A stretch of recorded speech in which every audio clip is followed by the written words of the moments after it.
ठीक है, सबसे पहली चीज, India is the 5th largest economy and in with in 4 years it will be the 3rd largest economy, पहली। दूसरी चीज अगर आप देखें तो इंडिया को पहले भी एक बार वीटो ऑफर हो चुका है, पर वो हमारे एक गुलाबी चाचा की वजह से वो इंडिया को नहीं मिला, वो चला गया चाइना के पास। उसके बाद अगर हम और आगे जाएं तो India is the 4th strongest military in the world. India nuclear tried है, ठीक है। इंडिया के पास आप और अगर आप देखते जाए, इंडिया के 4th लार्जेस्ट फॉरेक्स रिजर्व्स है।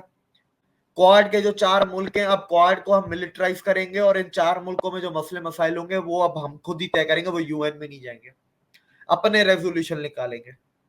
या सब छोड़ दें, सिर्फ एक ग्लोबल साउथ को कर ले, 120 मुल्क है सर, सब छोड़ दें, ग्लोबल साउथ अकेला कमजोर है, 120 मुल्क।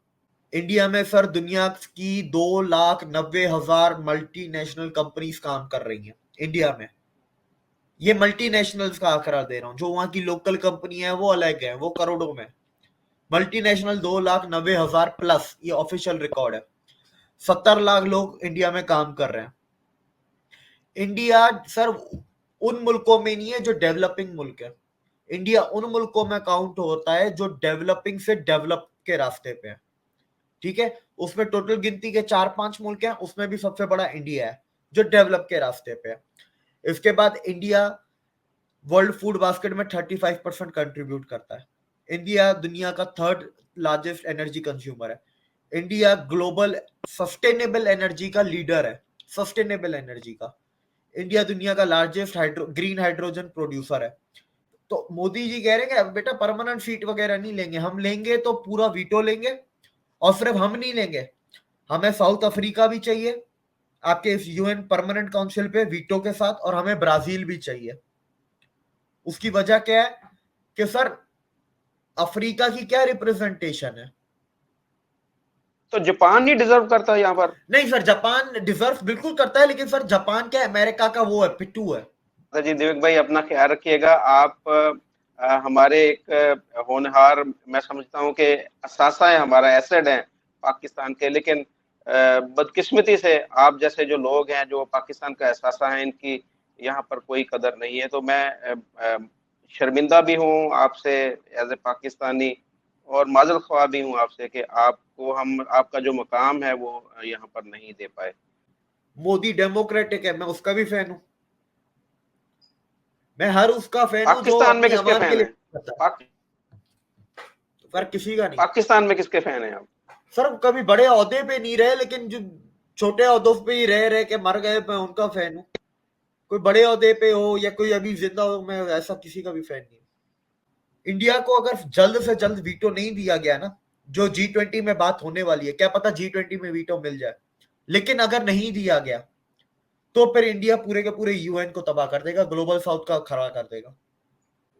हेलो एंड वेलकम फ्रेंड, मैं हूं मुजफ्फर चौधरी और आप देख रहे हैं हमारा यूट्यूब चैनल परफेक्ट रिएक्शन। दोस्तों, दूसरी तरफ मौजूद हैं दिव्य कुमार जी, किसी तारुफ के मोहताज नहीं है। आप उनको अक्सर सोशल मीडिया के ऊपर देखते हैं, बहुत ही जानदार और शानदार बात करते हैं। तो दिव्य कुमार जी, आपको मैं अपने शो में वेलकम कहता हूँ। नमस्कार। शुक्रिया मुझे मुजफ्फर भाई बुलाने के लिए, थैंक यू। सारे दर्शकों को भी प्रणाम।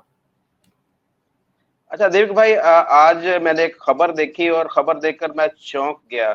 चौंका इसलिए कि जो जिस तरह हम देख रहे थे कि मोदी जी जब यूएसए विजिट से निकले हैं और उसके बाद में इजिप्ट गए हैं, और एक चीज हमें जो क्लियर हो रही थी, वो क्लियर ये हो रही थी कि इंडिया जो है वो पूरी दुनिया का एक लीडर बनकर उभर रहा है। और वही बात आज मोदी जी ने अपनी एक स्टेटमेंट के अंदर भी दी है, और उन्होंने क्लेम किया है कि इंडिया को जो है सलामती कौंसिल का जो परमानेंट नशिस्त है उसकी, सिक्योरिटी काउंसिल की, यूनाइटेड नेशन के अंदर, वो मिलनी चाहिए। वो इंडिया डिजर्व करता है। इंडिया एक लार्जेस्ट डेमोक्रेसी है, इंडिया मोस्ट पॉपुलेटेड कंट्री है इन द वर्ल्ड। तो ये कैसे आप देख रहे हैं कि इनका क्लेम करना? एक तो ये है कि और दूसरा हम देखेंगे कि जो 5 मुल्क इस वक्त हैं जो परमानेंट, जिनके पास सीट्स हैं, उनको भी हम देखेंगे, उनके बारे में भी आपसे जानेंगे कि किन वजूहात की बिना पर वो उन नशिस्तों के ऊपर बैठे हैं, और कैसे इंडिया भी अब डिजर्व करता है कि वो उसकी भी एक सीट वहां पर हो। तो आपसे मैं जानूंगा कि आप पहले तो ये बताएं कि मोदी जी के इस जो स्टेटमेंट है उसको आप कैसे देखते हैं कि इंडिया वाकई डिजर्व करता है कि उसके पास जो है जो सिक्योरिटी काउंसिल की जो है परमानेंट सीट होनी चाहिए? सर देखें, पहले तो मैं शुरुआत यहाँ से करता हूँ कि इन पांचों ने ऐसा क्या उखाड़ा है कि ये वीटो लेके बैठे हुए हैं। 1945 में यूएन बनी थी जब वर्ल्ड वॉर 2 खत्म हुई थी। तो सर उस वक्त इन 5 मुल्कों का बनता था, उस वक्त के हिसाब से ये 5 मुल्क सही हैं। लेकिन आज वक्त बदल गया, सदी बदल गई, जमाना बदल गया। आज आपको दूसरों को लाना पड़ेगा। इनमें से 2 तो डिजर्व भी नहीं करते कि वो इसके अंदर वैसे भी हो। उन 2 को तो निकाल देना चाहिए। ऐड करने के ऐड तो करो ही करो, लेकिन 2 को निकालो भी, फ्रांस को और यूके को। अब इसके अंदर हम आगे आते हैं कि अब क्या इंडिया डिजर्व करता है, और मोदी जी की इसकी स्टेटमेंट वजूहत का। क्या है? दोनों दोनों मुल्कों को क्यों निकालना चाहिए, या जी जी जी। क्यों निकालना चाहिए इनको? देखिए, उनको इसलिए निकालना चाहिए क्योंकि ये इकोनॉमी में, मिलिट्री में टॉप 5 में नहीं आते दुनिया की। ठीक है। और पहली बात ये, दूसरी बात ये कि इनके पास अब वो पावर नहीं रही दुनिया में जो इनके पास 1945 में थी। इनके पास वो पैसे, वो रिसोर्सेज नहीं रहे जो 1945 में थे। इनके पास वो मैन पावर भी नहीं रही, इंटेलेक्ट भी नहीं रहा जो 1945 में, या 19 सेंचुरी पूरा उठा लें जो उस पूरी सदी में था। तो एक वजह नहीं है, बहुत सारी वजहें हैं जिन वजह से इनको निकालना चाहिए। अच्छा, अगर आप देखेंगे मोदी जी की जो स्टेटमेंट आई है, उसकी क्या गहराई है, वेटेज क्या है, उसके पीछे वजह क्या है। देखिए, सबसे पहली चीज, India is the 5th largest economy and in with in 4 years it will be the 3rd largest economy. पहली। दूसरी चीज अगर आप देखें तो इंडिया को पहले भी एक बार वीटो ऑफर हो चुका है, पर वो हमारे एक गुलाबी चाचा की वजह से वो इंडिया को नहीं मिला, वो चला गया चाइना के पास। उसके बाद अगर हम और आगे जाएं तो India is the 4th strongest military in the world. India nuclear tried है। ठीक है। इंडिया के पास आप और अगर आप देखते जाए, इंडिया के 4th लार्जेस्ट फॉरेक्स रिजर्व है। ठीक है। इंडिया दुनिया की सबसे बड़ी पॉपुलेटेड कंट्री है, सबसे ज्यादा पॉपुलेशन इंडिया में, ऑफिशियली चाइना को ओवरटेक कर लिया है इंडिया ने। अब ये सर चीजें हो गई पॉलिटिकली, डेमोग्राफिक जो चीजें होती है उस पर। अब हम बिजनेस की भी अगर बात करते हैं, इंडिया में सर दुनिया की 2,90,000 मल्टीनेशनल कंपनीज काम कर रही हैं इंडिया में। ये मल्टीनेशनल्स का आंकड़ा दे रहा हूं, जो वहां की लोकल कंपनी है वो अलग है, वो करोड़ों में। मल्टीनेशनल 2,90,000 प्लस, ये ऑफिशियल रिकॉर्ड है। 70 लाख लोग इंडिया में काम कर रहे हैं। इंडिया सर उन मुल्कों में नहीं है जो डेवलपिंग मुल्क है। इंडिया उन मुल्कों में काउंट होता है जो डेवलपिंग से डेवलप के रास्ते पे है। ठीक है। उसमें टोटल गिनती के 4-5 मुल्क हैं, उसमें भी सबसे बड़ा इंडिया है जो डेवलप के रास्ते पे है। इसके बाद इंडिया वर्ल्ड फूड बास्केट में 35% कंट्रीब्यूट करता है। इंडिया दुनिया का 3rd लार्जेस्ट एनर्जी कंज्यूमर है। इंडिया ग्लोबल सस्टेनेबल एनर्जी का लीडर है, सस्टेनेबल एनर्जी का। इंडिया दुनिया का लार्जेस्ट ग्रीन हाइड्रोजन प्रोड्यूसर है। इंडिया दुनिया का सबसे बड़ा सोलर मैन्युफैक्चरर या प्रोड्यूसर है। सेम आप विंड पे चले जाए, 2nd या 3rd है। इसके बाद अगर आप चले जाए इंडिया की मर्चेंट नेवी पे, वो भी दुनिया के टॉप 5 में आती है। इसके बाद आप आगे चले जाएं कि इंडिया के ओवरसीज बेसिस कितने हैं या ओवरसीज इन्फ्लुएंस कितना है दूसरी कंट्रीज में। तो उसमें भी हमने लास्ट टाइम बेसिस की बात की थी कि इंडिया के मिलिट्री बेसिस ओवरसीज कितने ज्यादा मुल्कों में। चाइना के सिर्फ 3 मुल्क में है, इंडिया के 8 से 9 10 मुल्कों में है। इसके बाद इंडिया दुनिया के लिए क्या कर रहा है, साउथ अफ्रीका में वो डेवलपमेंटल प्रोजेक्ट्स कर रहा है, एलओसीज दे रहा है। सेम वो कैरेबियन आइलैंड्स में भी कर रहा है, वो ब्रिटिश वर्जिन आइलैंड्स में भी कर रहा है, वो कैरेबियन में भी कर रहा है। वो अफ्रीका में 2nd लार्जेस्ट इन्वेस्टर है। दुनिया से कम शर्तों पे, कम इंटरेस्ट रेट पे वो लोन देता है उन मुल्कों को, और उन मुल्कों में डेवलपमेंटल प्रोजेक्ट करता है जो उस मुल्क की आवाम के लिए, उस मुल्क की इकोनॉमी के लिए अच्छे होंगे। ठीक है। आज इंडियन कंपनीज दुनिया भर में जाके राज कर रही हैं। अब वो वक्त गया कि इंडिया को अब फॉरेन कंपनीज की जरूरत है। अब इंडियन कंपनीज बाहर जाके काम करती हैं, इंडियन कंपनीज बाहर जाके अपना कैप्चर कर रही हैं, अक्वायर कर रही हैं, एक्सपेंड कर रही हैं। बिजनेस के जितने टर्म्स होते हैं आप सब लगा दें इसके अंदर। अच्छा, आप इसके साथ साथ आप डिप्लोमेटिक पावर में जाते हैं। इंडिया ऑफिशियली जनवरी में ग्लोबल साउथ का लीडर बन चुका है।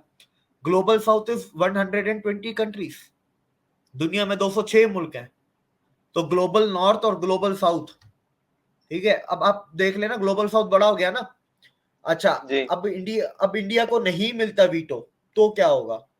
अच्छा, इसमें दो तीन चीजें और, जैसे यूएन पीस कीपिंग में सबसे ज्यादा फौजी इंडिया देता है अपने, सबसे ज्यादा जो शहीद हुए हैं इंडियन फौजी हुए हैं यूएन पीस कीपिंग मिशन पूरी दुनिया में जितने भी होते हैं। अच्छा, अब इसके अंदर के नॉन अलाइनमेंट मूवमेंट भी है इंडिया की, तो वो एक पॉजिटिव इनकी स्ट्रेंथ है कि दुनिया में हर मुल्क से हमारी बनती है, एक पाकिस्तान को छोड़ के, चाइना से भी बनती है इंडिया की। अच्छा, अब इसमें आ जाते हैं कि ग्लोबल साउथ का क्या पावर है सर। ग्लोबल साउथ आपका एक आइलैंड ऑफ पावर हो गया ना। एक तो बड़ी पावर है यूएन, एक होता है आइलैंड, छोटी पावर। लेकिन सर ये छोटी पावर दुनिया में कितनी है? आसियान है, G20 है, G7 है, उधर क्वाड है, इधर I2U2 बना हुआ है। इसके अलावा इंडिया के कुछ और पैसिफिक आइलैंड के साथ अलग ग्रुप बना हुआ है, जिसके अंदर 16 मुल्क वो हैं, 17वां इंडिया है। तो इंडिया ने इस तरह के कितने आइलैंड बनाए हुए हैं, और हर आइलैंड में इंडिया मौजूद है। आप ये देखिएगा, ऐसा नहीं है कि हर आइलैंड में जो बाइडेन हो, हर आइलैंड में पुतिन भी नहीं है, हर आइलैंड में शी जिनपिंग भी नहीं है, लेकिन इंडिया हर पावर आइलैंड में मौजूद है। जब सर ऊपर आपको जगह नहीं मिल रही तो आप क्या करते हैं? उस जगह को तोड़ के छोटी छोटी जगहें बनाते हैं और हर जगह में आप अपनी हिस्सेदारी लेते हैं। तो इंडिया वो करेगा, और इंडिया यही धमकी बोल रहे हैं, वार्निंग बोल रहे हैं, अल्टीमेटम बोल रहे हैं, कुछ भी बोल रहे हैं। लेकिन अब ये मांग नहीं रही, अब ये रिक्वेस्ट नहीं है, अभी रिक्वेस्ट से तो ऊपर चली गई ये कहानी। रिक्वेस्ट होती थी आज से 20 साल पहले इंडिया की। अब ये बोलते हैं कि भाई हमें चाहिए, नहीं तो ये देख रहे हो आइलैंड ऑफ पावर्स, हम हर किसी में मौजूद है। हमने अगर सारे एक्टिव कर दिए ना एक साथ। एक्टिव करने से सर मुराद ये है कि उनको लिटरली बहुत एफिशिएंटली एग्रेसिवली यूज किया जाए डोमेस्टिक इश्यूज को रिजॉल्व करने के लिए। डोमेस्टिक इश्यूज को, सार्क में इंडिया बैठा है तो बिम्स्टेक में भी इंडिया बैठा हुआ है। ठीक है, काम हो रहे हैं, लेकिन आज किस चीज के काम हो रहे हैं? इकोनॉमिक काम हो रहा है, ट्रेड पे काम होता है, कल्चर पे, लॉजिस्टिक्स पे। कल बोले कि नहीं, बिम्स्टेक के जो मुल्क हैं इनका जो डोमेस्टिक इशू है उनके मसलों का हल बिम्स्टेक करेगा। ये होती है एग्रेसिव पावर। क्वाड के जो 4 मुल्क हैं, अब क्वाड को हम मिलिटराइज करेंगे और इन 4 मुल्कों में जो मसले मसाइल होंगे वो अब हम खुद ही तय करेंगे, वो यूएन में नहीं जाएंगे, अपने रेजोल्यूशन निकालेंगे। या सब छोड़ दें, सिर्फ एक ग्लोबल साउथ को कर ले, 120 मुल्क है सर, सब छोड़ दें, ग्लोबल साउथ अकेला कमजोर है, 120 मुल्क। और मुझे तो ये भी सुनने में आया कि इस साल जो G20 की मीटिंग होगी इसकी प्रगति मैदान में, तो G20 की मीटिंग हो जाएगी, उसके बाद प्रगति मैदान वाले स्टेडियम को, बिल्डिंग को, कॉम्प्लेक्स को ये परमानेंटली नेक्स्ट ईयर से ग्लोबल साउथ का हेडक्वार्टर घोषित कर देंगे। अब ऐसी मुझे खबर आई है, कितनी सच कितनी झूठ ये मुझे नहीं पता, ये हमें G20 के बाद ही पता चलेगा। लेकिन ये पॉसिबल है क्योंकि हेड इंडिया ही है, और ग्लोबल साउथ जैसे फोरम के लिए प्रगति मैदान वाला कॉम्प्लेक्स सबसे बेस्ट है, दिल्ली में भी है। अच्छा, मैं देख रहा था कि फ्रांस हो गया, रशिया हो गया, यूके हो गया, यूएसए हो गया, ये चारों ममालिक चाहते हैं कि जो इंडिया है उसको निश्चित मिल जाए, उसको सीट मिल जाए। सिर्फ चाइना इसकी मुखालफत कर रहा है। तो सिर्फ चाइना की मुखालफत की वजह से रुका हुआ है मामला। और दूसरा, मैं ये आपसे जानना चाहूंगा, अगर ये मामला रुका रहता है तो इसका रिजल्ट क्या निकलेगा? देखिए, चाइना की वजह से तो रुका हुआ है। आप देखें ना, ये जो 4 मुल्क हैं ये बोलते हैं कि इंडिया को परमानेंट सीट दो, वीटो पावर की बात नहीं करते वो लोग, वो बोलते हैं परमानेंट सीट दो। अच्छा, चाइना बोलता है परमानेंट सीट भी नहीं लेने देंगे। तो स्टार्टिंग का जो स्टेज 1 है ना वो चाइना की वजह से रुका हुआ है। पर स्टेज 2 जो है ना, वो इन 4 में से आप समझ लें 2 मुल्क तो लाजमी है, एक आपका अमेरिका, एक यूके। इन दोनों ने तो क्लियरली कहा हम वीटो के लिए सपोर्ट नहीं करते इंडिया को। रशिया 100% सपोर्ट करता है, फ्रांस का उड़ी उड़ी बात है, मतलब एक साल करता है फिर अगले साल नहीं करता वीटो के लिए, फिर करता है फिर नहीं करता है। तो मोदी जी कह रहे हैं कि बेटा परमानेंट सीट वगैरह नहीं लेंगे, हम लेंगे तो पूरा वीटो लेंगे। और सिर्फ हम नहीं लेंगे, हमें साउथ अफ्रीका भी चाहिए आपके इस यूएन परमानेंट काउंसिल पे वीटो के साथ, और हमें ब्राजील भी चाहिए। उसकी वजह क्या है कि सर अफ्रीका की क्या रिप्रेजेंटेशन है? तो जापान नहीं डिजर्व करता यहाँ पर? नहीं सर, जापान डिजर्व बिल्कुल करता है, लेकिन सर जापान क्या अमेरिका का वो है, पिट्टू है। Japan is unofficial dominion country, या डोमिनियन स्टेटस है उसके पास, जब से न्यूक्लियर वॉर जापान हारा है वर्ल्ड वॉर 2। तो जापान की फॉरेन पॉलिसी और डिफेंस अमेरिका के हाथ में है। वो डिसाइड करते हैं। यही जर्मनी के हाल है, यही यूके का हाल है, यही आपके पोलैंड का पकड़ लें, यही आप ऑस्ट्रेलिया का पकड़ लें। इनके ये जो डिफेंस के और फॉरेन पॉलिसी के मामला अमेरिका संभालता है, पहली चीज। दूसरी चीज सर, जापान और इंडिया के आपस में रिश्ते अच्छे हैं, और जापान ने ओपनली कुछ 2-3 साल पहले बोला भी है कि अगर अगला वीटो जर्मनी को नहीं इंडिया को मिलता है तो हमारा पूरा सपोर्ट है इंडिया को, क्योंकि इंडिया वैसी बात है जर्मनी का फेवर ही करेगा वीटो में। और जापान को वीटो चाहिए सिर्फ चाइना के खिलाफ, बाकी उसको वीटो और किसी चीज के लिए चाहिए भी नहीं। जापान के कोई मसले किसी के साथ नहीं है सिवाय चाइना के, थोड़े बहुत रशिया के साथ है, लेकिन रशिया के साथ खूनी मसले नहीं है। चाइना के साथ इनकी खानदानी दुश्मनी है, वो पठानों वाली खानदान, ये पंजाबी खानदान भी नहीं, पठानों वाली। मतलब 100 पुश्तों तक इनकी दुश्मनियां चल रही हैं चाइना और जापान की, इतनी गंदी दुश्मनी। और फिर इसमें ये है कि आप अब ये भी ग्लोबल साउथ अफ्रीका आपका ग्लोबल साउथ में आता है, ब्राजील आपका ग्लोबल साउथ में आता है। आपकी यूएनएससी में ना आपकी अफ्रीका की रिप्रेजेंटेशन है ना साउथ अमेरिका की रिप्रेजेंटेशन है। और यूरोप के सर आपके दो मुल्क आपके यूरोप के बैठे हुए, फ्रांस और यूके। सर यूके तो इंडिया इंडिया इंडिया इंडिया वहां पर भी अपना एक ब्लॉक बनाना चाह रहा है, आप ये समझ रहे हैं? सर देखिए, अगर मौका अगर नहीं दी ना इनको इंडिया को वक्त पे सीट, क्योंकि अब क्या है, अब होती है आखिरी लिमिट यही है कि भाई दुनिया की सबसे बड़ी डेमोक्रेसी प्लस दुनिया का सबसे बड़ा आबादी वाला मुल्क प्लस दुनिया की 5th लार्जेस्ट इकोनॉमी जो 4 साल में तीसरी हो जाएगी, दुनिया की चौथी बड़ी मिलिट्री, ठीक है, ये प्लस प्लस ऐसे जितने इनके फेवर में पॉइंट है इंडिया के, ये उठाते जाए।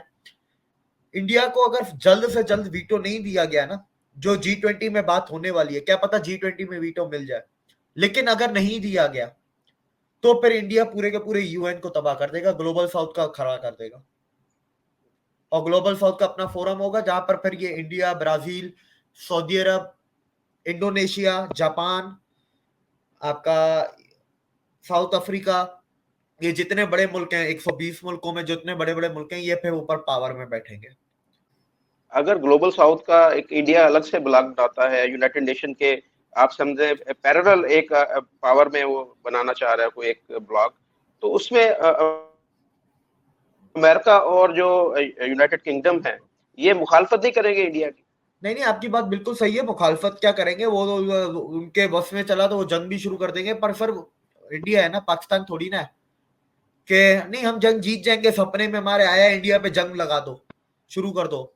इंडिया है सर, वो काम शुरू करेगा, वो कल के कल जाके ग्लोबल साउथ का फोरम नहीं खोल देगा, वो काम शुरू करेगा, वो आहिस्ता आहिस्ता घुसेगा। जैसे अभी डी डॉलराइजेशन कैसे कर रहा है, एक लफ्ज भी आपने अमेरिका के खिलाफ सुना डी डॉलराइजेशन पे? इस पूरी टर्म का नाम ही डी डॉलराइजेशन है, डॉलराइजेशन।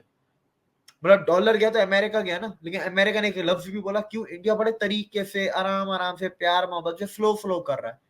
इंडिया क्या रातों रात 50 मुल्क नहीं ला सकता? ला सकता है, लेकिन वो रातों रात 50 मुल्क लाने के बाद पता चला अगले दिन अमेरिका के साथ जंग कर रहा है बैठ के, या फिक्शन लगी हुई है। आहिस्ता आहिस्ता इंडिया हर चीज पर स्लोली एंड कैजुअली। आप अभी देख लें, जैसे यूसीसी है, इंडिया बीजेपी के पास एब्सोल्यूट पावर है लोकसभा में, राज्यसभा में उनको 2 पार्टियों की सपोर्ट चाहिए। एक पार्टी ने मीडिया पे ओपनली बोल दिया, दूसरी पार्टी तो उनके सपोर्ट में आ गई है। एक पार्टी ने बोला है कि ठीक है हम यूसीसी को सपोर्ट करते हैं, लेकिन ये नहीं बोला कि हम बिल को सपोर्ट करते हैं कि नहीं करते, वो एक अलग कहानी है। इंडिया चाहे तो फिर यूसीसी रातों रात ला सकता है, पर नहीं लाया ना, वो यूएई लाया। उसके बाद उस बंदे को लेके आया अपने मुल्क में, मोहम्मद बिन अब्दुल करीम ईसा, जिसकी मुसलमान मुल्क, मुसलमान लोग, मुसलमान एंटिटीज, ऑर्गेनाइजेशंस, हर कोई उसकी इज्जत करता है उस बंदे की। और वो बंदे, वही बंदा वजह है कि आज हम सऊदी को मॉडर्नाइज होते हुए देख रहे हैं। उसके बगैर मोहम्मद बिन सलमान भी नहीं कर पाता। तो आप उस बंदे को लेके आते हैं, उसकी स्पीच आप सुने क्या कहता है कि nobody is above the constitution, Indian constitution guarantees equal rights, one country one law. मतलब यूसीसी की बात नहीं की है, लेकिन यूसीसी के अलावा जितनी यूसीसी से रिलेटेड बातें सारी कर ली है स्पीच में। उसके बाद क्या बोलता है, India is the role model for the world for ethnic and religious diversity, India is home to Islam, फिर आज सुबह को जयशंकर का आता है कि India and Indonesia have the cultural roots. Cultural roots तो हैं, पर एक और चीज है जो दुनिया नहीं देखती कि इंडिया और इंडोनेशिया का अगर पार्टनरशिप हो जाए ना, तो ये दोनों पूरी की पूरी ओआईसी से बड़े हैं मुसलमानों के। और कोई ऐसे नहीं कि इतना सा बड़े, इतना बड़ा फर्क आ जाएगा ओआईसी में और इंडिया इंडोनेशिया में। इंडोनेशिया की आबादी फर्क 27-28 करोड़ है, वो 99% मुसलमान है। इंडिया में भी आपके इतने ही 28-29 करोड़ इंडिया में है, तो आप खुद अंदाजा लगा लें पूरी दुनिया का। तो पर ये चीज है, आप आहिस्ता आहिस्ता लेके चलते। यूसीसी डायरेक्ट ला सकते थे नहीं। चले आर्टिकल 370 का एक एग्जांपल देता हूं। हमें सर, हम जैसे लोगों को 2016 में पता चल गया था आर्टिकल 370 हटने वाला है। क्यों? जिस दिन पीडीपी के साथ गवर्नमेंट बनाई, महबूबा मुफ्ती के साथ, जम्मू कश्मीर में जो स्टेट गवर्नमेंट, बीजेपी ने कोएलिशन की महबूबा मुफ्ती के साथ, उस दिन हमें पता चल गया कि भाई ये अब आर्टिकल 370 का काम शुरू। हमें ये नहीं पता था कि ये 4 साल बाद हटेगा कि 2 महीने बाद हटेगा। हमें सिर्फ इतना पता था आर्टिकल 370 पे काम शुरू हो गया। सर, आप पहले स्टेट गवर्नमेंट में घुसते हैं। आप जब तक स्टेट गवर्नमेंट में नहीं घुसते ना, हर स्टेट की अपनी एक स्टेट इंटेलिजेंस भी होती है। स्टेट के अपने राज भी होते हैं, सूबे के अपने राज भी होते हैं। एक तो मुल्क के होते हैं, एक सूबे के होते हैं। सूबे के राज सिर्फ सूबाई गवर्नमेंट को पता चलता है। वो पहले अंदर घुसे। फिर क्या किया बीजेपी ने 2018 में? कोएलिशन छोड़ दी, गवर्नमेंट गिरा दी। गवर्नमेंट गिरा के गवर्नर राज लगा दिया। गवर्नर राज लगा के फिर क्या किया? 4 अमेंडमेंट्स की, जिसका 370 से बहुत ही कम लोग हैं जिनको पता था कि उसका ताल्लुक 370 से है। उन 4 अमेंडमेंट्स के बाद जाके आर्टिकल 370 हटा है। और आर्टिकल 370 कैसे हटा है, आपको इसकी कहानी बताऊंगा तो आप और ज्यादा हैरान हो जाएंगे। राज्यसभा में उस टाइम पे, लोकसभा में इनके पास मेजॉरिटी थी बीजेपी के पास, पर राज्यसभा में मेजॉरिटी नहीं थी बीजेपी के पास। तो उन्होंने, अमित शाह ने क्या किया, उन्होंने बोला यार हमारे कितने कम है बंदे, हमें कितने कम पड़ रहा है, 12-15। तो फिर देखो इनमें से नए बंदे कौन से जो पहली पहली दफा राज्यसभा के मेंबर बने। जो पहली दफा बने थे ना, उनको बोला तुम लोग नीदरलैंड जाओ और नीदरलैंड में वहां पर पानी की स्टडी करो कि वहां पर पानी कैसा है। ठीक है, अच्छा, ऐसे दिन पे भेजा कि जिस दिन पे इंडिया की कोई फ्लाइट नहीं थी अगले 24 घंटे के लिए। अगर उनको इंडिया के लिए फ्लाइट पकड़नी है ना इमरजेंसी में, तो उनको कम से कम 24 घंटे लगेंगे। एक ही दिन में उन लोगों ने लोकसभा किया, प्रेसिडेंट से साइन करवाए, उधर ही राज्यसभा में एक ही दिन में दोनों काम, जान छुड़ा के बिल अटक गई। मिलिट्री को पहले से तैयार करके कश्मीर में डिप्लॉय किया हुआ था 1 महीना पहले से। ये लग गया कर्फ्यू, हट गया 370। एक खून का कतरा नहीं बाहर। तो सेम आपका ग्लोबल साउथ का है। आपको देखें, वेस्टर्न वर्ल्ड को देनी पड़ेगी। उस दिन भी हमने एक बात की थी ना कि ये इंडिया को देना उनकी को खुशी से नहीं दे रहे, उनको पता है मजबूरी है। वो पसंद नहीं करते।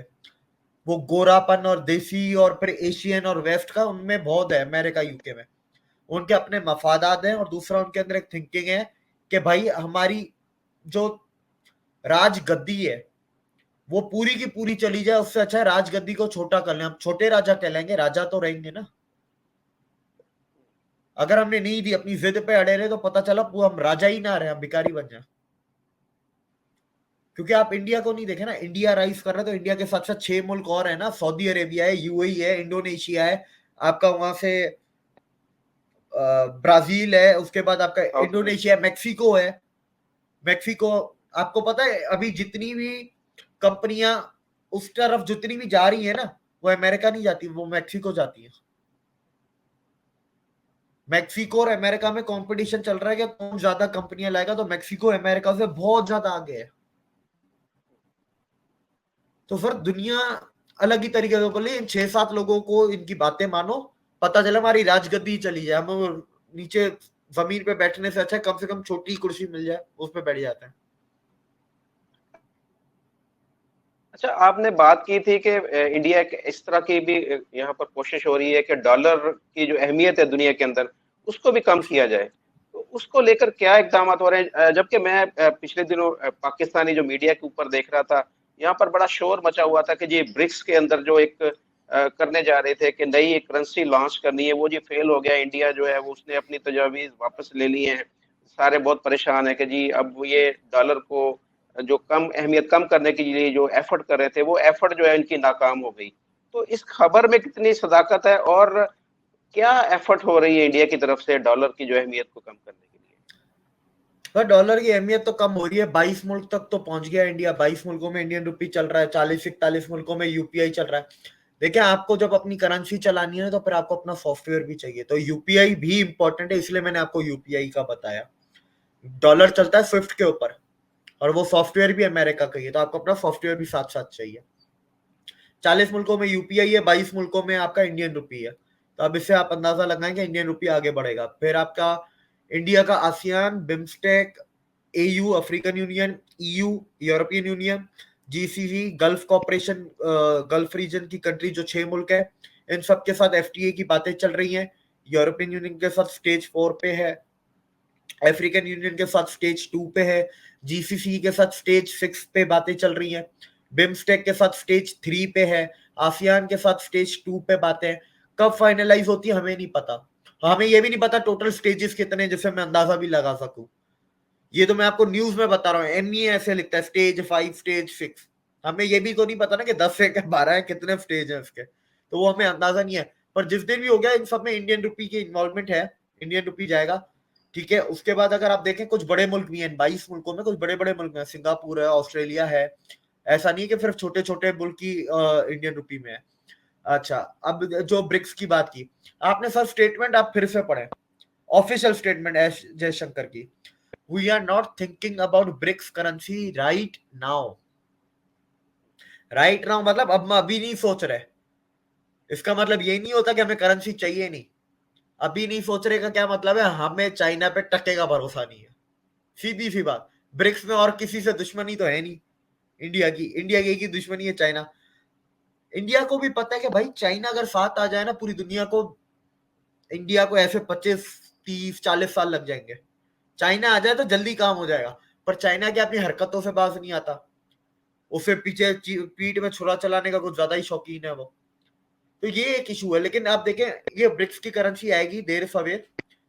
देखें, ब्रिक्स की अपनी बैंक है, वर्ल्ड बैंक की तरह ब्रिक्स की अपनी बैंक है, न्यू डेवलपमेंट बैंक, जिसके अंदर $100 बिलियन के कैपिटल है, जो स्टार्टिंग शेयर अप कैपिटल होता है, authorise paid up capital. $100 billion है, अपनी बैंक है, अपने इंस्टीट्यूशंस ब्रिक्स अब बनाना शुरू कर रहा है। ब्रिक्स अपनी करेंसी पे, रशिया ने बोला हम गोल्ड बैक करेंसी करेंगे। सर, रशिया में गोल्ड की खदानें, इंडिया में गोल्ड की खदानें, साउथ अफ्रीका में गोल्ड की खदानें, ठीक है, पहले तो ये 3 मुल्क। चाइना में गोल्ड की खदानें नहीं है, लेकिन चाइना में गोल्ड बहुत है। इसके बाद आपका आ गया ब्राजील। ब्राजील भी फिर आजकल गोल्ड बहुत ले रहा है। आप पिछले 3 साल की रिपोर्टें निकालें दुनिया की गोल्ड मार्केट की, किन मुल्कों ने सबसे ज्यादा सोना खरीदा है सालाना। नंबर 1 पे आपका इंडिया, नंबर 1 पे चाइना है, नंबर 2 पे इंडिया है।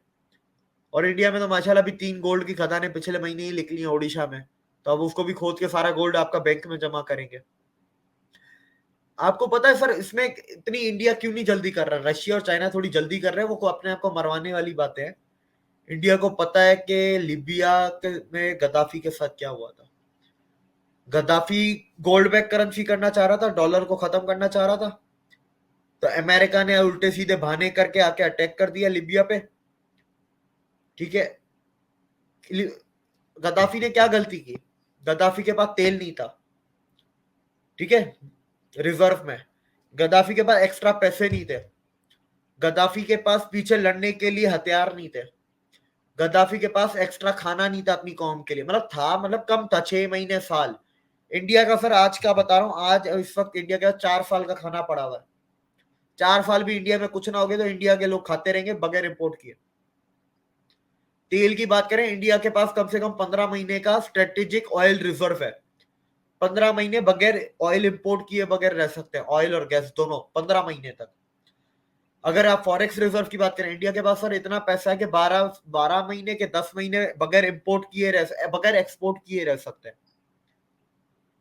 इतना फॉरेक्स रिजर्व के पल्ले से बैठ के खा सकते हैं। इंडिया को अभी और स्ट्रॉन्ग करना है, क्योंकि आप किसके ऊपर, आप किसकी बादशाह, अमेरिका की बादशाह को चैलेंज कर रहे हो। अमेरिका की बादशाह को चैलेंज करने के लिए आपको और स्ट्रांग होना पड़ेगा। और फिर मैं अपने सच्चे दिल से बताऊं, लोगों को शायद अजीब लगे पर मैं गद्दाफी का बहुत बड़ा फैन हूं। ठीक है, मेरे को फर्क नहीं पड़ता कि डिक्टेटरशिप है। अच्छा, मैं गद्दाफी बोलता हूँ, लोग बोलते हैं ये तो फिर सदाम हुसैन का भी फैन होगा। नहीं, मैं सदाम हुसैन का नहीं, मैं गद्दाफी का हूँ, सिर्फ और सिर्फ गद्दाफी। सिंपल, गद्दाफी का सर इसीलिए हूं क्योंकि उसने अपने देश के लिए काम किया ना। मेरे को फर्क नहीं पड़ता कि भाई ऊपर मोनार्की बैठी है, ऊपर डेमोक्रेटिक है, ऑटोक्रेटिक है, चाहे आपका डिक्टेटर है, मुझे फर्क नहीं पड़ता। वो अपनी आवाम के लिए, अपने मुल्क के लिए काम कर रहा है, बस मेरे लिए वो बहुत है। गद्दाफी ने अपने मुल्क के लिए काम किया, काम सदाम ने भी किया था, पर क्या करता था, उसकी मनमानी चलती थी। उसके बेटे, वो खुद रोड पे जिसको चाह मार दिया, जिसकी बेटी के लड़की को उठाना चाहा, उसके बेटे उदय सदाम उठा के उस बेटी को ले जाता था, रेप करके मार के फेंक देते थे। तो मैं सदाम हुसैन को अच्छा कैसे मानूंगा, मैं गद्दाफी को मानूंगा ना। वो गद्दाफी कजाफी के जिसने, बारे में कजाफी के बारे में भी इस तरह की चीजें हैं कि उसका एक जो खवातीन का स्क्वाड होता था, हर वक्त उसके साथ रहता था। वो सोना बहुत ज्यादा पहनता था, वो लड़कियों का हाँ भी वो कहते शौकीन था। इस तरह की बातें उसके बारे में भी बताई जाती हैं। सर, लड़कियों का शौकीन होना और राह चलती लड़की को उठा के मार देना रेप करके, ये दो अलग चीजें हैं। और फिर ये तो मैंने लड़की, ये तो उदय सदाम करता था, तो सदाम हुसैन खुद क्या करता था, जो आवाज उठाए, यार आवाज तो छोड़ो, कोई राय देते थे, राय पे भी मार देता था।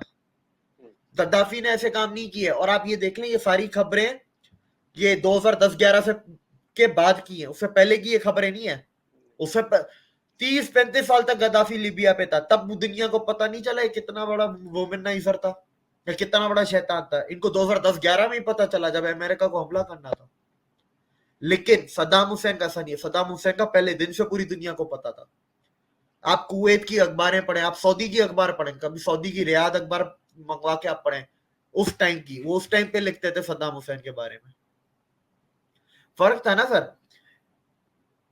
उसने अच्छा, रेगिस्तान जैसे यहाँ पर मुल्क में पानी का मसला हल कर दिया, एजुकेशन पूरे मुल्क में फ्री थी, घर सबको फ्री में दे दिए थे, पूरे मुल्क को। ठीक है, उसने रेगिस्तान में पानी का मसला हल कर दिया। ऐसे सर पता नहीं कितने काम उसने किए। सबसे बड़ी बात है, एजुकेशन फ्री थी। मैं तो इसी चीज पे हैरान हूं, पाकिस्तान के डिक्टेटरों को तो फिर जब भी आते हैं तो इंडिया पे हमला ही करते हैं। ये इनसे ये नहीं होता।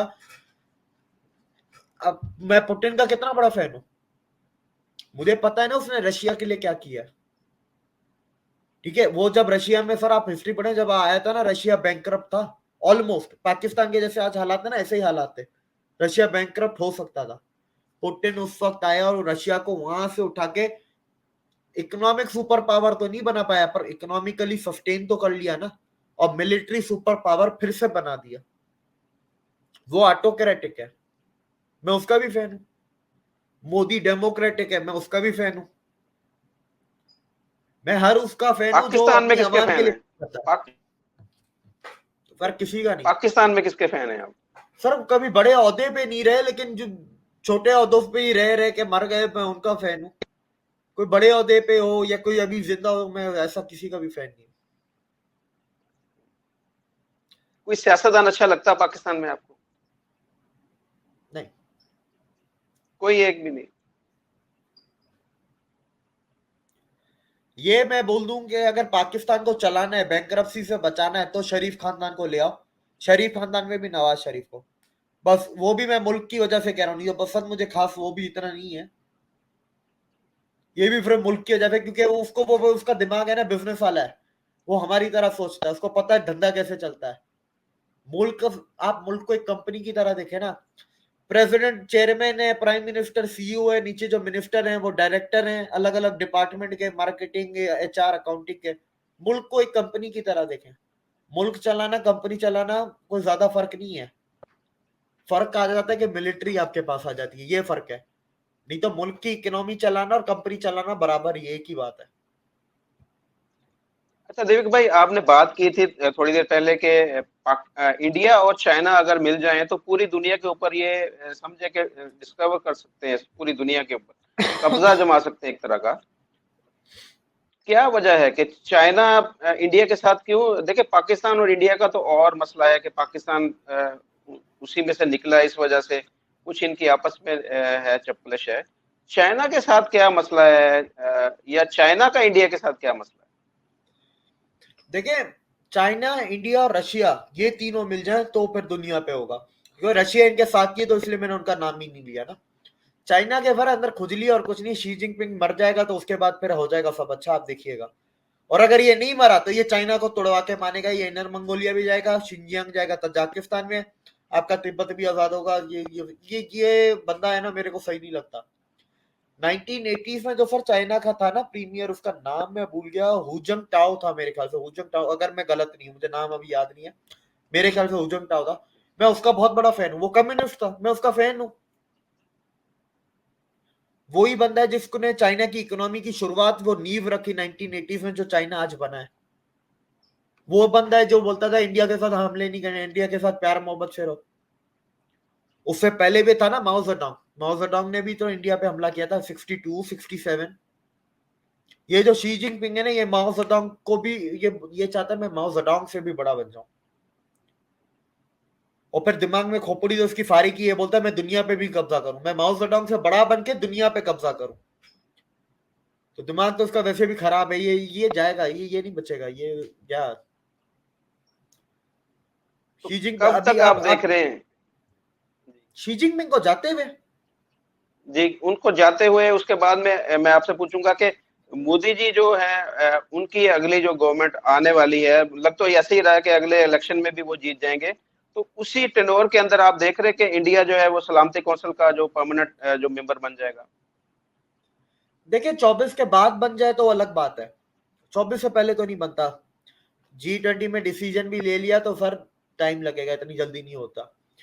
और इंडिया के पास ऐसे बहुत से ऐसे इक्के हैं, हुकुम के इक्के बीजेपी के पास हैं कि वो कुछ चला के बीजेपी 2024 जीत सकते हैं। अब आपने जो शी जिनपिंग की बात की सर, चाहे इसके मरने का मैं बोलूं या मैं इसका चाइना का टूटने का बोलूं, मुझे मैक्सिमम भी हद से मान लेना 2019 तक लगता है, 29। हम 23 में बैठे हैं, 6 साल, इससे ज्यादा नहीं, क्योंकि सर पानी का मसला है सबसे बड़ा मसला दुनिया का। उसके बाद दुनिया से भरोसा इसका उठ गया। कारोबार जाना मसला नहीं है सर, कारोबार गया है तो आ भी तो जाएगा। मसला ये है कि ट्रस्ट चला गया चाइना से दुनिया का, वो नहीं आता इतनी जल्दी। उसके बाद अच्छा, शी जिनपिंग के होते हुए तो बिल्कुल भी नहीं आता, कम से कम इसको तो जाना ही पड़ेगा, कोई दूसरा लीडर आएगा तो आ जाए ट्रस्ट। उसके बाद इनके अंदर बहुत रिवोल्ट चल रहे हैं, शिंजियांग वाले प्रोटेस्ट कर रहे हैं, इनर मंगोलिया वाले प्रोटेस्ट कर रहे हैं, तिब्बतियन अलग प्रोटेस्ट कर रहे हैं। ये वो मुल्क हैं जिन पे इसने कब्जा किया 47 के बाद चाइना ने। अच्छा, जो चौथा मसला जो मुझे नजर आता है वो ये आता है कि इंडिया के सीसीपी और चाइना के सीसीपी में एक डिवाइड है, गुटबाजी है। एक है एल्डर, जिनको एल्डर बोलते हैं चाइनीज, एक है जो करंट है, करंट मतलब जवान नस्ल, जिसमें शी जिनपिंग आता है। एक एल्डर है बुढ़े बाबा, ठीक है, जो 70s 80s से सीसीपी के मेंबर है, वो है। वो बोलते हैं कि ये तुम जो कर रहे हो गलत कर रहे हो, लेकिन शी जिनपिंग बोलता है नहीं मैं सही कर रहा हूं। तो इनके बीच में टफल है। अब क्या, एल्डर गिनती में कम है लेकिन पावरफुल बहुत है, ऐसा नहीं है कि वो पावरफुल नहीं है, बहुत ज्यादा पावरफुल है। अब जो पांचवा मसला चाइना का है, आबादी कम हो रही है, उम्र बहुत ज्यादा है। रिपोर्ट आई है कि अगर ऐसे ही चलता रहा 2070 तक, हम 23 में बैठे मतलब 50 साल, 50 साल बाद चाइना की आबादी अभी 1.4 बिलियन से घट के 800 मिलियन हो जाएगी।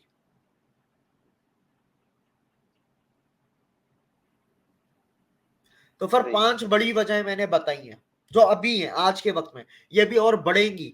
तो 6 साल तो मैं पकड़ के चल रहा हूं, या तो मरेगा या ये हटेगा, कोई एक काम तो होगा, ये इसका एक ही होना है काम, या मरेगा या हटेगा, ये ऐसे नहीं। अच्छा, आपने एक चीज में ऐड करता चलूं, जो इंडिया का आपने पूछा था इलेक्शन का, हम कभी किसी दिन इलेक्शन का भी करेंगे वीकेंड वगैरह पे, इंडिया के इलेक्शन डायनेमिक 2024 के। लेकिन जाते थे ये बता दूं, 24 में मोदी जी आ रहे हैं, फिर 26 में वो 75 के हो जाएंगे तो वो रिटायर हो जाएंगे पीएम से, फिर अमित शाह पीएम बन जाएंगे 26 में, और मोदी जी 26 में प्रेसिडेंट के भी इलेक्शन है। इंडिया में प्रेसिडेंट के इलेक्शन 26 में होंगे तो मोदी जी प्रेसिडेंट बन जाएंगे। तो बस आगे आप तो समझ आए, ये बाकी हम अगले बहुत सेशन। आपने आपने इंडियन के लिए बहुत बड़ी खुशखबरी यहाँ पर सुनाई है, तो इसके ऊपर हम एक पूरा प्रोग्राम करेंगे आपके साथ। बिल्कुल अच्छा बिल्कुल दीपक देखिए। भाई, हमारे जो कुछ दोस्त हैं वो मुझे पर्सनल मैसेज भी कर रहे हैं, हमारी वीडियोस के नीचे कमेंट्स भी कर रहे हैं, वो बार बार मुझसे लिंक मांगते हैं आपका, कहते हैं कि जी दिवेक भाई अपना चैनल कब बना रहे हैं, या उनका कोई चैनल है तो उसका लिंक दीजिए, तो उसके बारे में जरा हमारे जो देखने वाले उनको बताइएगा। जी सर, मैं एक चीज आपके पहले वाले सवाल का ऐड करना भूल गया, वो भी मैं कर देता हूँ चलते चलते। लास्ट 15 सालों में, जिसमें से आपके 10 साल तो मोदी जी रहे, इंडिया में 415 मिलियन लोगों को गरीबी से निकाला गया। मतलब कितने? 41 करोड़। वाह, पाकिस्तान की सर आबादी कितनी है? पाकिस्तान की 23 करोड़, 22-23 करोड़, और डबल, ऑलमोस्ट डबल। अमेरिका की आबादी कितनी है? 40 करोड़। यूरोप की आबादी कितनी है? 70 करोड़। ये अपने आप में बहुत कुछ कह जाता है। अपने वीटो के लिए, दुनिया में स्टैंडिंग और इज्जत के लिए, हर चीज के लिए, सिर्फ वीटो नहीं, इज्जत के लिए भी, हर चीज के लिए बहुत कुछ कहा जाता है। अच्छा, जो आपने सर आखिरी बात की, मैं दोस्तों आपको अपने सोशल मीडिया का लिंक दे दूंगा, ट्विटर इंस्टाग्राम का, आप डिस्क्रिप्शन में या कमेंट में आप पिन कर दीजिएगा। लोगों को मैं ये बता दूं कि भाई मैं सोशल मीडिया पे एक्टिव नहीं हूँ, तो मैसेजेस करोगे मैं जवाब जरूर दूंगा, लेकिन 4 दिन बाद दूंगा, 5 दिन बाद दूंगा, वो एक अलग बात है, लेकिन दूंगा जरूर। आप अपना चैनल कब बना रहे हैं, चलें ये वो बता दें, वो आप अपना वो चैनल कब बता बना रहा रहे हैं? जनवरी में, उससे पहले नहीं। जनवरी में मैं अपना चैनल बनाऊंगा। शायद चैनल हो, शायद कुछ और हो, लेकिन जो भी होगा मीडिया पब्लिक से मेरा होगा रिलेटेड, यही वीडियोस वगैरह से। शायद मोड कुछ दूसरा हो सकता है, पर जनवरी में। तारीख भी मैं बता देता हूँ, 24 जनवरी, इससे पहले नहीं बनने वाला। अच्छा, उसकी खास वजह कोई? सर उसकी खास वजह ये है कि राम मंदिर का इनॉग्रेशन है, उसके बाद तब तक बाहर भी निकल जाएंगे। तो ये कि जब ऐसी चीज शुरू करते हो ना, कम से कम खुल के बोल सकें, जस्टिफाई कर सकें। आज हम सारी चीजें बोल नहीं पाते ना, सही। जस्टिफाई, अपने काम से ईमानदारी नहीं रहेगी ना फिर। बहुत अच्छी बात है जी। दिवेक भाई अपना ख्याल रखिएगा। आप हमारे एक होनहार, मैं समझता हूँ कि असासा है, हमारा एसेट है पाकिस्तान के, लेकिन बदकिस्मती से आप जैसे जो लोग हैं जो पाकिस्तान का असासा है, इनकी यहाँ पर कोई कदर नहीं है। तो मैं शर्मिंदा भी हूँ आपसे एज ए पाकिस्तानी, और माजल ख्वाह भी हूँ आपसे कि आपको हम आपका जो मकाम है वो यहाँ पर नहीं दे पाए। तो इसी के साथ अपने प्रोग्राम का इख्तिताम करते हैं। आप अपने जो कमेंट्स हैं इस बारे में, हमारी वीडियो के बारे में, वो ज़रूर इसमें कीजिएगा। दिवेक भाई मुझसे राब्ते में रहते हैं, अगर कोई उसके उनसे आप सवाल करेंगे तो वो मैं उनसे जवाब पूछ के आपको जवाब दे दिया करूँगा। हमारे चैनल को सब्सक्राइब भी कर दीजिएगा। ये मैं देखता हूँ कि हमारी जो वीडियोज़ हैं वो तकरीबन 18% जो लोग हैं उन्होंने हमारे चैनल को सब्सक्राइब किया हुआ है, और 82% ऐसे हैं कि जो ऐसे वीडियो देख लेते हैं और सब्सक्राइब नहीं करते। तो काइंडली चैनल को सब्सक्राइब भी कर दिया करें, एक बटन ही दबाना होता है, ज्यादा मेहनत नहीं लगती ना, इसमें। मैं रिक्वेस्ट करता हूँ आज भाई, सारे दर्शकों को मेरी ही तरफ से भी रिक्वेस्ट है कि इनका चैनल सब्सक्राइब किया जाए। चलें, बहुत शुक्रिया जी दिवेक भाई, अपना ख्याल रखिएगा। Thank you, thank you, thank you. नमस्कार।